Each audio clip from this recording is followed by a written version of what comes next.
Bonsoir et merci à toutes et à tous d'être venus. Vous allez donc assister à cette conférence CUT et on en profite pour remercier Guillaume particulièrement et de manière générale le Festival des Arcs pour accueillir cette conférence du collectif CUT. Vous allez pouvoir échanger, et en tout cas écouter les échanges entre le réalisateur Claude Barras, que vous avez découvert en amont de la projection. Est également présente avec nous Camille Etienne, militante écologiste qui défend évidemment tout un tas de combats qu'on va peut-être avoir le temps de parcourir, mais qui recourt aussi souvent à l'expression artistique, notamment cinématographique. On va pouvoir détailler tout ça. Et puis Jérémy Régnier, acteur, réalisateur que vous avez vu dans Clo-Clo, Saint-Laurent, chez les Dardennes, chez François Ozon, et qui est aussi ici en tant que président du collectif CUT. Ma première question, je précise, on a un timing relativement serré, je crois, que cet échange va être bref. On ne va pas avoir le temps, et je suis désolée par avance pour la frustration que ça pourra générer, mais de faire passer le micro dans la salle. Donc j'espère me faire porte-parole de vos questions. Le temps nous est compté malheureusement. Claude, j'avais envie de commencer par vous poser une question. Vous choisissez le format de l'animation dans ce film. Est-ce que vous y voyez, enfin, dans quelle mesure vous y voyez un endroit, l'animation, pour peut-être réconcilier ou en tout cas à minima faire dialoguer les générations sur un sujet, des sujets forts sociétaux comme celui de la déforestation en l'occurrence, mais peut-être plus largement sur tout type de grands défis contemporains. C'est sûr que l'animation s'adresse principalement aux enfants, même s'il y a des films d'animation pour adultes. Moi, je fais des films pour enfants, mais j'essaie de faire des films pour enfants qui parlent du monde dans lequel on vit et qui abordent des thématiques qui me semblent importantes de débattre effectivement entre les parents, les enfants, les grands-parents. Et comme l'animation est destinée aux enfants, naturellement, les enfants ne viennent pas seuls au cinéma, donc les parents les accompagnent. On le voit d'ailleurs, les générations ici aussi sont relativement mélangées. Et les grands-parents souvent aussi, et donc c'est assez naturellement après un film qu'on va parler de ce qu'on a vu, et donc je pense que c'est une bonne manière d'aborder des thématiques. Après, la thématique écologique, elle est un peu complexe par les temps qui courent, parce qu'il y a tellement de mauvaises nouvelles autour de nous qu'on traite un peu les écologistes de terroristes ou d'oiseaux de mauvais augure. Ça peut être difficile, donc c'est à prendre avec des pincettes aussi. C'est pour ça que dans ce film, j'essayais plutôt de développer une histoire de résistance, mais surtout une histoire autour de ce petit orang-outan, de cette fille orpheline, des liens qui peuvent se faire entre les personnages.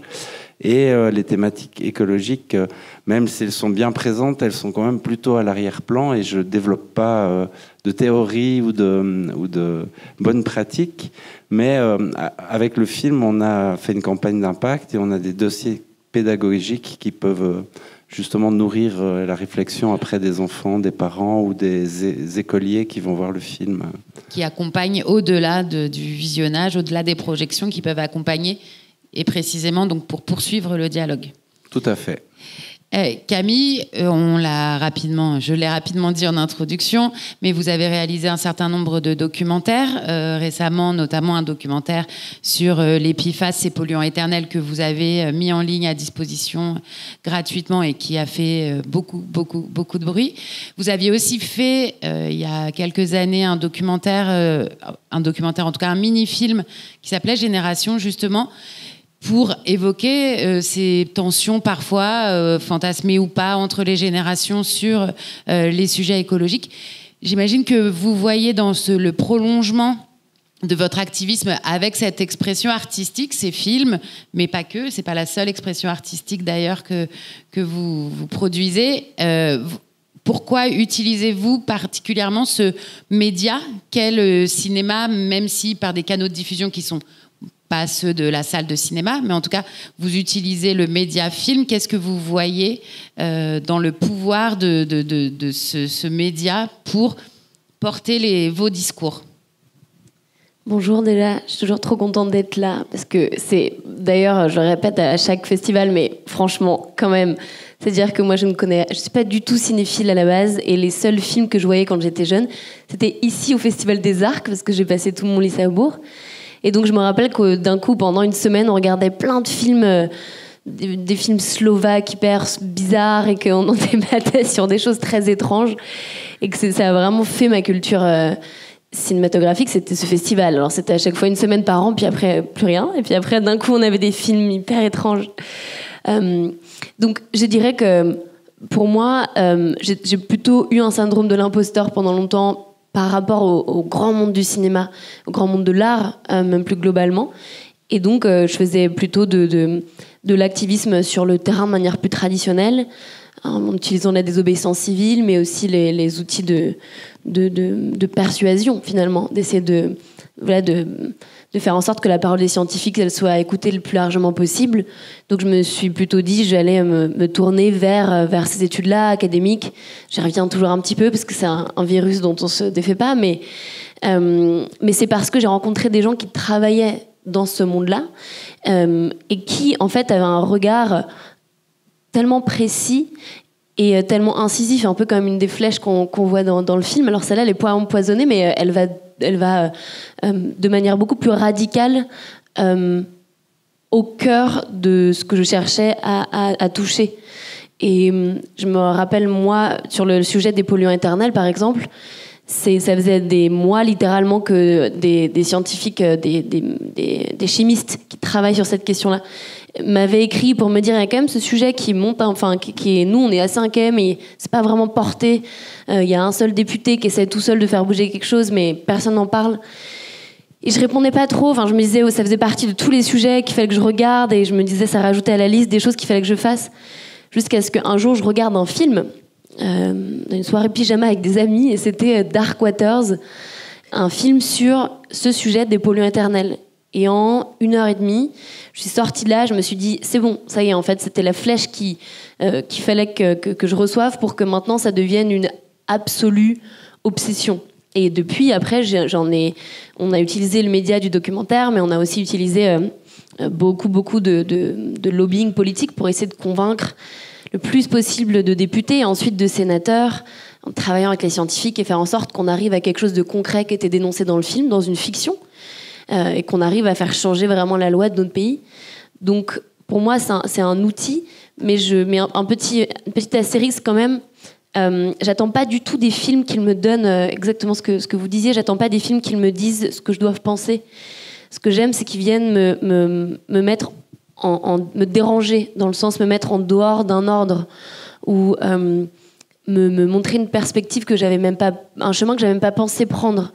Et c'est de là qu'on gagne du temps. C'est vraiment un raccourci dont on n'imaginait même pas dans la forêt qu'il était possible. C'est ce que font les films. J'attends pas des films qu'ils soient des films tout faits, qui nous donnent une posture prépensée. Je veux pas que ce soit un travail pré-mâché. Je trouve que là où c'est intéressant, c'est quand ils viennent réveiller un conflit en nous, une émotion. Et là où après, moi je m'associe avec les artistes, c'est qu'est-ce qu'on en fait de cette émotion quand on sort de la salle ? Comment on la redirige vers de l'action ? Oui, et c'est effectivement ce qui va distinguer en l'occurrence la science de l'expression artistique, c'est ces flèches dont vous parlez, cette émotion que peut générer le cinéma, mais que peuvent générer aussi d'autres disciplines artistiques. Jérémy, en tant qu'artiste de la filière cinématographique, vous êtes aussi à l'initiative donc de la création de ce collectif Cut, qui a pour ambition de fédérer, là aussi, et d'embarquer plus largement tous les professionnels du cinéma. Quand on dit tous les professionnels du cinéma, on parle de fait de plusieurs générations, notamment de générations bien installées, pour les plus anciennes. Et comment ça se passe quand on vient, justement, ce que dit Camille aussi, quand on vient tout à coup un peu chatouiller, questionner et dire ce serait pas mal qu'on s'interroge sur le modèle. C'est difficile de bouger les mœurs, des choses qui sont déjà ancrées depuis longtemps.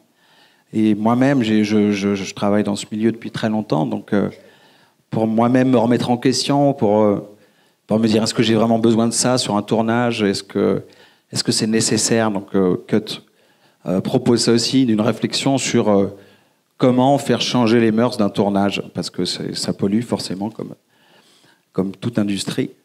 Mais j'en reviens là au film aussi, c'est que déjà bravo, parce que je pense que vraiment c'est un film nécessaire.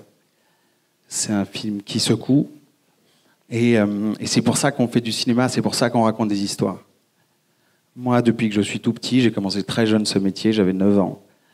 Et je rêvais d'aventure, c'est pour ça que je me voyais acteur. Je rêvais de faire rêver d'autres ou de rêver à la place des acteurs que je voyais.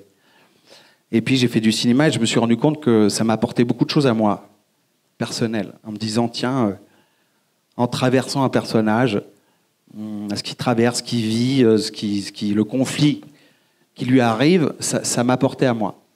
Je grandissais avec ces histoires. Jusqu'à un moment où je me suis dit, tiens, ça me nourrit plus assez et c'est trop personnel.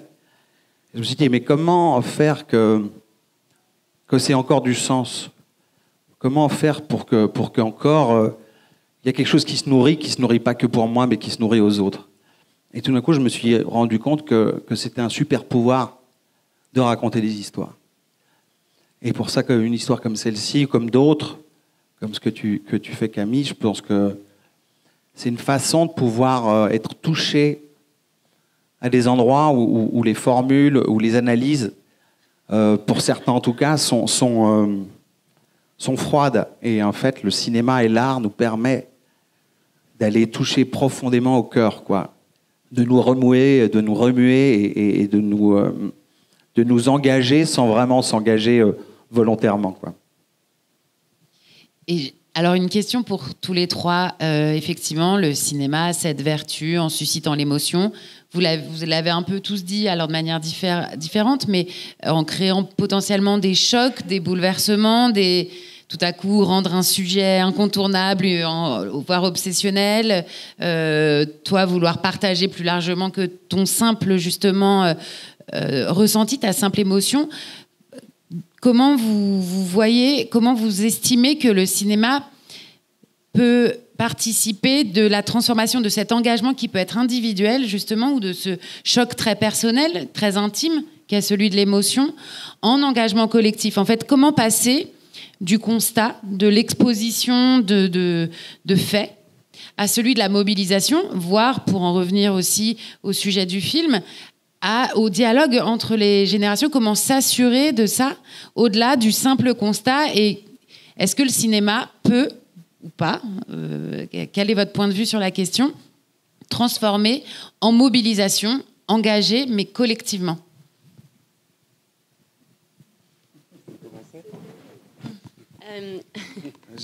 Non, je t'en prie.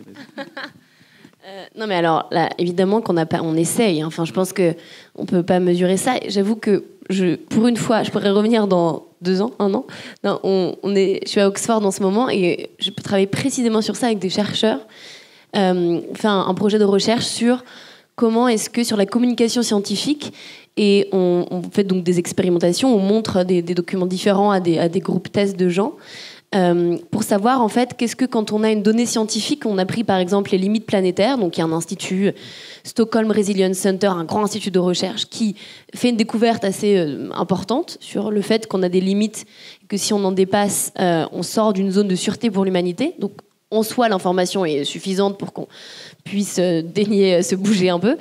Mais en fait, on se pose la question, quelle est la communication scientifique la plus efficace pour que derrière des politiques publiques concrètes arrivent? Donc concrètement un changement. Comment est-ce que des limites planétaires, on arrive à des lois, des mesures, peu importe, qui se disent bon bah voilà, on va les prendre en compte maintenant et ça va être une priorité. Et donc en fait, on se rend compte que, parce qu'on arrive tous un peu avec moi je sais que les chiffres vont parler. Enfin, je suis touchée par la science. Je suis un peu comme ça. Fan de grands scientifiques fous qui cherchent des choses. Mais en fait, je me rends compte que c'est pas le cas de beaucoup de gens. Que d'autres vont être touchés par l'émotion d'un film, c'est pas le cas de tout le monde non plus. Donc en fait, il y a différents types de communication. On essaie de voir laquelle et dans quelle mesure et sur quel public. Et donc la réponse, évidemment, est aussi que souvent, c'est quand on va être en écosystème. C'est l'écosystème qu'on détruit, c'est avec un écosystème qu'on doit répondre. Et que donc, c'est important d'avoir des films sur ce sujet. C'est important d'avoir des documentaires aussi plus quelque part plus direct dans la forme, d'avoir des gens des livres aussi, des gens qui ont besoin de cette intimité des mots sans sans le collectif que représente la salle. Donc en fait, il y a plein de manières différentes. Ça a l'air d'être une réponse assez vague, mais je crois que sincèrement, la seule manière d'engager collectivement, c'est de trouver ce qui va nous parler. Donc je suis très contente que des acteurs, des actrices, des réalisateurs, des réalisatrices utilisent ce qu'ils savent faire de mieux, c'est-à-dire faire des films comme ça. Puis après, c'est libre à nous, aussi aux activistes peut-être, de se dire qu'est-ce qu'on en fait là maintenant quand on a toute une génération de gens, peut-être de jeunes qui vont voir ça dans des écoles, avec des classes. Comment est-ce qu'on accompagne ça sans leur dire vous devez faire ça, mais comment on leur donne des outils possibles pour faire quelque chose de leur émotion. Je peux rebondir parce que effectivement, du coup, la question c'est toujours comment est-ce qu'on raconte des histoires qui engagent les gens et qui donnent envie d'agir. Et même avec des faits scientifiques, c'est vrai qu'il faut quand même avoir un narratif, une façon de créer des phrases, de créer quelque chose qui communique. Et finalement, on vit que dans des histoires, que ce soit les histoires de nos politiciens, les histoires des militants, les histoires de cinéma ou de scientifiques. Et c'est vrai qu'il y a beaucoup de bruit en ce moment autour de l'écologie, parce qu'il y a plein d'histoires, il y a plein de choses qui doivent changer et que peut-être des fois on est un peu noyé. Et ce dont tu parles, je pense, on pourrait s'inspirer des grands blockbusters américains qui font des produits dérivés et qui arrivent sur le marché avec un sujet. Et puis à côté de ça, il y a un jeu, il y a une multiplicité de médias qui vont dans le même sens et ça marche très bien. Et je pense que c'est peut-être un peu ce que tu expliques là avec des thématiques qui sont peut-être des fois un peu diluées dans l'espace médiatique. Non, j'avais pas compris si tu voulais rajouter des choses. Est-ce que j'ai le droit de déroger et qu'on peut donner la parole pour une question peut-être ? Ou pas ? Ou on a le temps ou pas ?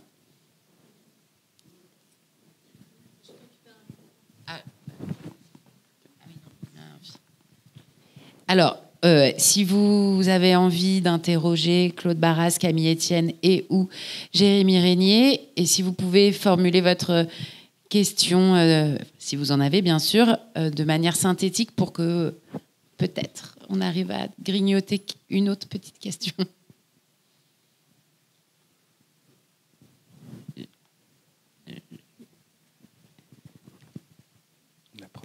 Bonsoir, j'aimerais connaître le nom des voix qui font le film, s'il vous plaît. J'en ai reconnu une, je n'ai pas reconnu les autres.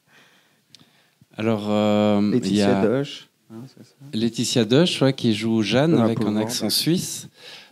C'était un peu l'idée de la mettre un petit peu exotique, avec un accent de chez nous, qui sont un peu reconnaissables. Et puis, il y a Benoît Poelvoorde qui fait le père de Kéria. Sinon, oh là là, j'ai un petit moment de changement de sujet. Et puis Babette et Martin, qui sont deux enfants belges qu'on a castés et qu'on a enregistrés.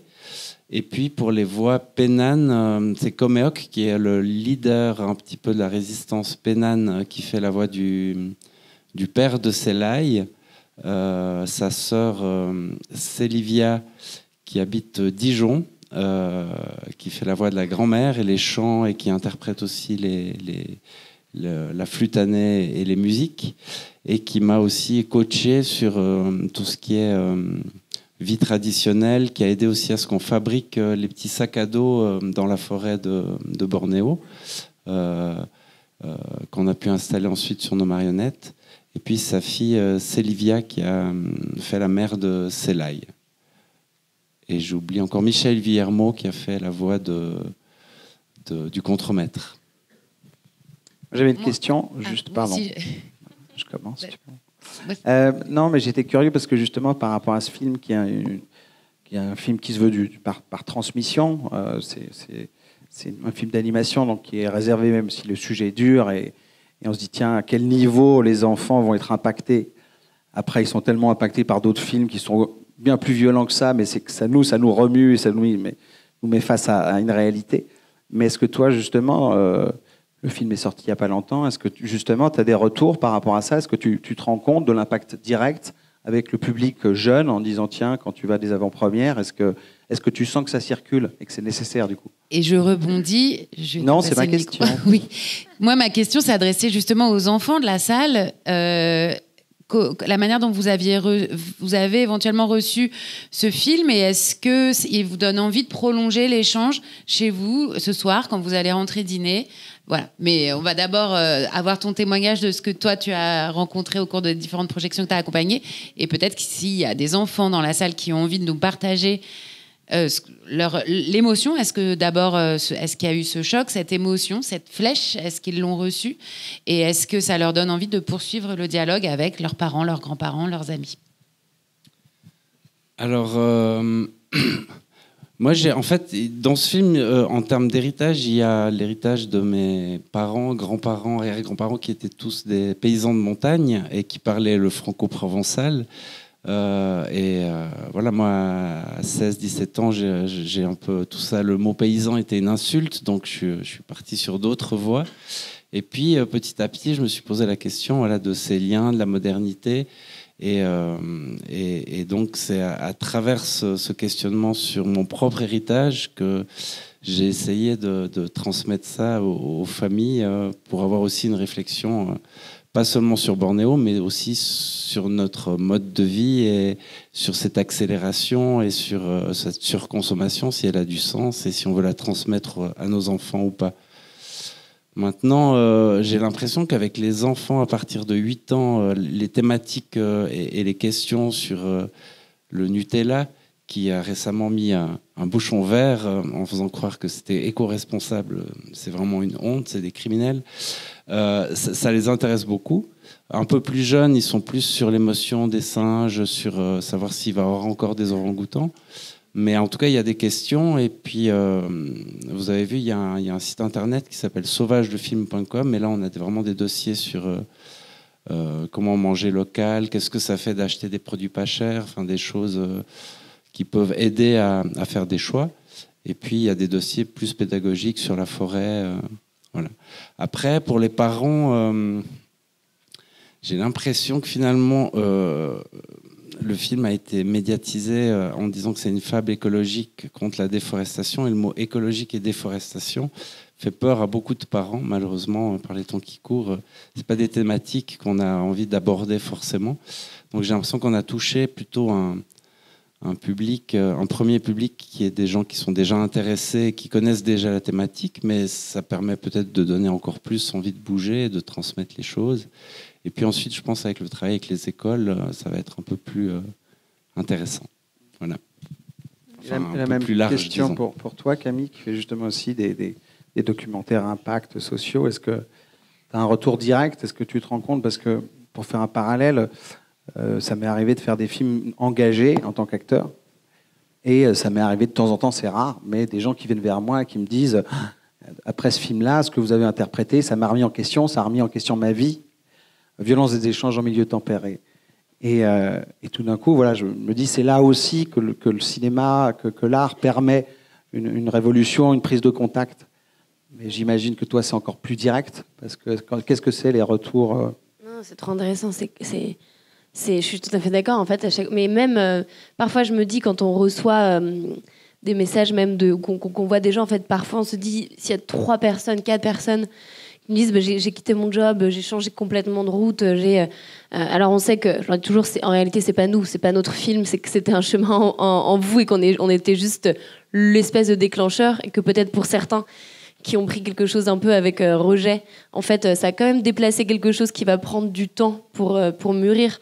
Donc je crois jamais qu'un objet en soi peut changer une vie. Mais sincèrement, moi, en tout cas, même moi, ça m'est arrivé à moi. Vraiment, Dark Waters, ça a complètement changé. Enfin, je veux dire, on a changé une loi. On a changé la loi on est en train, c'est pas tout à fait fini encore. Mais on est en train de vraiment changer la loi d'un pays parce qu'il y a des réalisateurs qui se sont dit tiens, on va faire ça va bien marcher d'un point de vue Hollywood, on va se faire ça et ça va être cool. Donc en fait, ça change vraiment. Ça peut vraiment changer parcours, échanger, j'espère, des lois. Et d'ailleurs, en fait, ça, c'est ce qu'on appelle aussi le Netflix Effect, ça va dans les deux sens. C'est-à-dire que c'est à la fois positif et à la fois le pouvoir du cinéma, il n'est pas approuvé comme il est utilisé comme puissance politique pour utiliser des discours. C'est ce qui est utilisé même dans des dictatures, c'est utilisé dans tout ce qui est de la propagande. En fait, c'est l'histoire de la propagande. Donc, le pouvoir des histoires pour changer l'opinion publique, il est stratosphérique et malheureusement pas que du bon côté. Donc c'est pour ça que c'est bien, et je trouve toujours ça très important, qu'il y ait aussi des films qui viennent amener ce contre-discours, ne serait-ce que pour équilibrer, pour balancer, pour faire poids, parce que à l'inverse, des films qui héroïsent toujours des gens qui font pas des choses géniales pour l'environnement, bah ça, il y en a beaucoup. Donc voilà. Il y avait une petite main qui se levait là, non? Je l'ai vu, ou alors peut-être que tu t'es tiré. T'as changé d'avis? Sûr? Bon. Tu peux rechanger d'avis une dernière fois encore. C'est peut-être un peu impressionnant. Il y a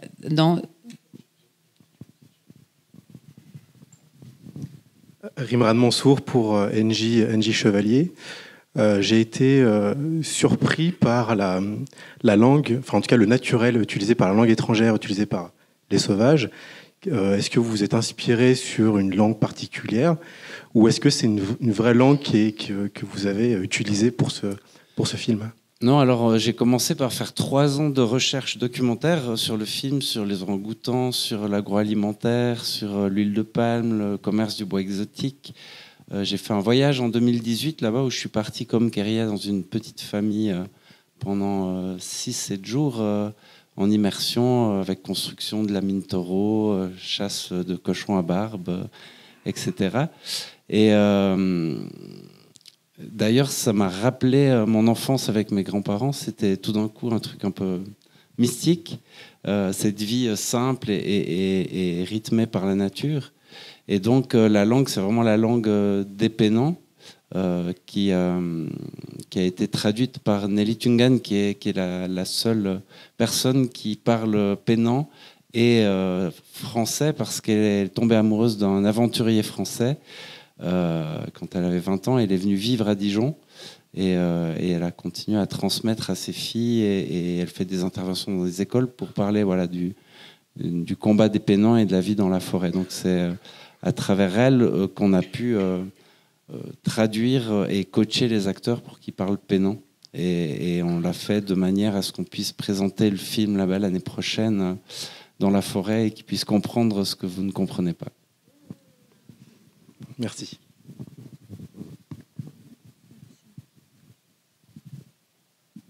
Peut-être une toute petite anecdote pour rebondir sur ce qu'on disait. Moi, j'ai fondu en larmes au Festival de Namur parce qu'après la projection, un paysan, la cinquantaine, est venu me trouver. Et c'est vrai que moi, j'ai caché quand même pas mal de thématiques. Par exemple, la consommation d'huile de palme et les accords de libre-échange ne sont pas dans le film.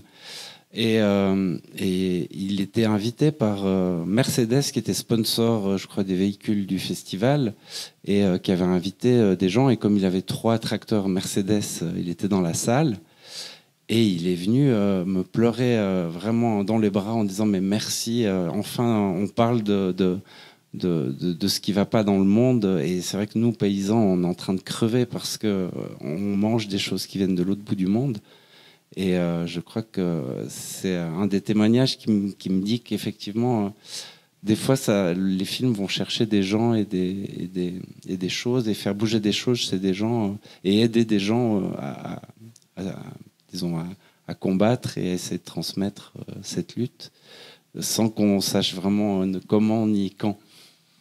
Et ça peut aussi être effectivement inattendu, mais en tout cas, cette émotion crée du lien, surtout, entre les gens et entre notre engagement personnel, encore une fois, et cette mobilisation collective nécessaire.